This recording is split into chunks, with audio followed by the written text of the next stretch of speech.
My name is Tylluan. I'm a solitary pagan witch, I'm an author and the founder of the Wolf and Howl Press. And today's little chat is about candle magic. Again, another talk in response to something that somebody asks in one of the comments. I do read them, I always try and reply, and I do miss a couple, but still. Candle magic. Well, what can we say about that? There have been many books written about it, many people talk about it. There are all sorts of ideas. And all I'm telling you today is what I do personally. If you want to do that, fine. I often come out with these things and people say, do you know, I've been doing that for years. Never realised other people were doing it. And that's often the way, because we are solitaries. We practice alone, most of us. And it's nice to hear from somebody else. What do you do? Okay, candles. I have never really subscribed to the idea that the colour of the candle makes all that much difference. I don't think it does. I think this is something that's come about where people have gone halfway. They've read books on things like ceremonial magic and they begin to think, oh, maybe that's what I need to do. Maybe a blue candle means, I don't know, love. A red candle means love. A pink candle means love. The trouble with colours is that they are very, very subjective. And what I mean by that is we all see them differently. I see them more differently than most because I have a rather weird form of colour blindness, which came on a few years ago.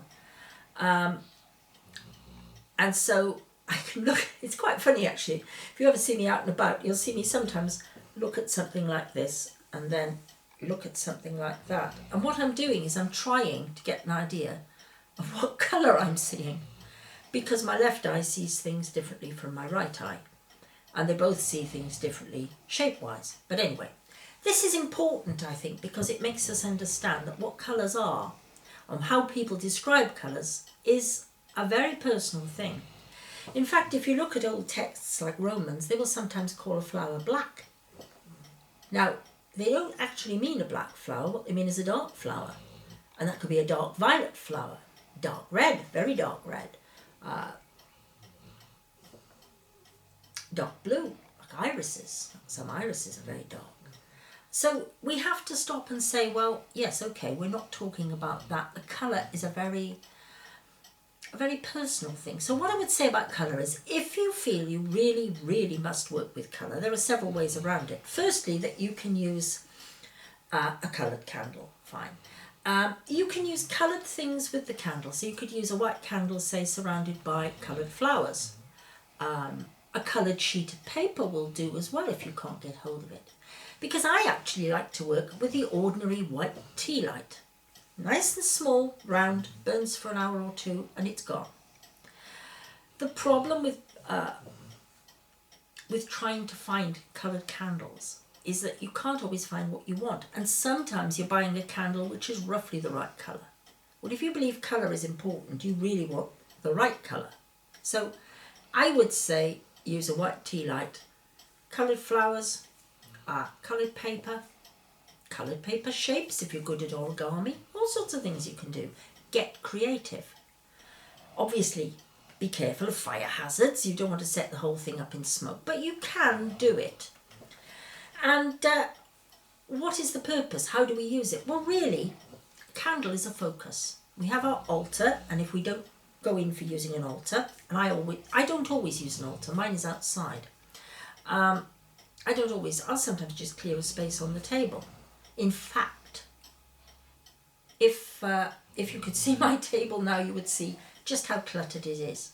So sometimes I'm working in a tiny space of paper, the size of a paperback book. I'm not space of paper, space of table, the size of a paperback book. Because that's all the space I've got. Now, what does the candle do? It acts as a focus. Whatever size space we're using, it is a focus. It is something we concentrate on. It illuminates what we're trying to do. Yes, you could be working with the element of fire as well, and that's another aspect of working with the elements. But it's something that gets our attention. The more you turn off the light and you only have a single candle, the more you are focused on the light it gives. This is something where you experiment. I mean, for me, a tea light is plenty. Other people might feel, well, this is such an important spell, or it's going to take so much effort, I want a bit more. Well, yes, you can buy a bigger candle, but you could also use a couple of tea lights, and they'll all go out at around the same time. Now, you've obviously picked up from this that I am not a great fan of great big candles. There's a good reason for this. They take an awful long time to burn down. And we don't really want to relight candles. That is something I tend to agree with. You know, relighting candles is a bit of a, unless you're doing the same spell over and over again. If perhaps you're going to do a spell where for 7 days you're going to work magic for a particular purpose, well, then a big candle is ideal because the power within it, the focus within it, is building up. But if you're not, if you're like me and you tend to do a quick little spell, then a little candle, a tea light is perfect, honestly. The colour's all up here. It's not something, I mean, all colour is white, isn't it? It passes, you know, you can do the old, remember my early science lessons, you know, where you had a coloured disc and you spun it and it looked white in the end, and all colour is really white. It just passes through the spectrum and splits into different colours. So really it is all up here. Use a white tea light if all else fails. What about battery operated candles? Again, you know, if you're in accommodation where either people don't like you doing your spells or the smoke alarms will go off, then I would say a battery operated candle will work. Maybe you have to be prepared to get rid of it at the end. Maybe you would feel happier if you just changed the battery. I don't know. You have to really think about this. I've never used them for spells, but I've seen some of the modern ones and they look quite good. So why not? The only thing I would say is that with some spells that are particularly unique, then I wouldn't reuse it. So that's up to you. And finally, how do we extinguish a candle? Well, received wisdom is you have to snuff it out. It's not right to blow it out. How do you snuff out a tea light? It's not easy.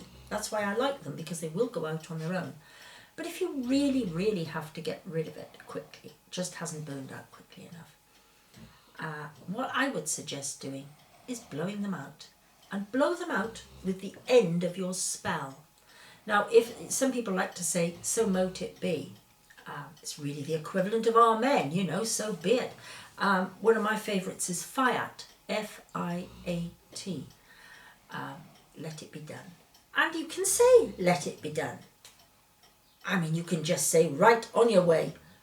That'll do.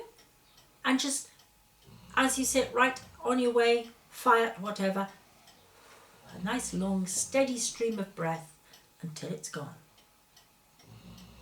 It's simple. It is so simple. Please don't panic. Experiment. Find what works for you. If you find something that works for you, go with it, because we're all different. Every one of us is going to have different ideas. But I hope you found this helpful. Thank you very much. Bye-bye.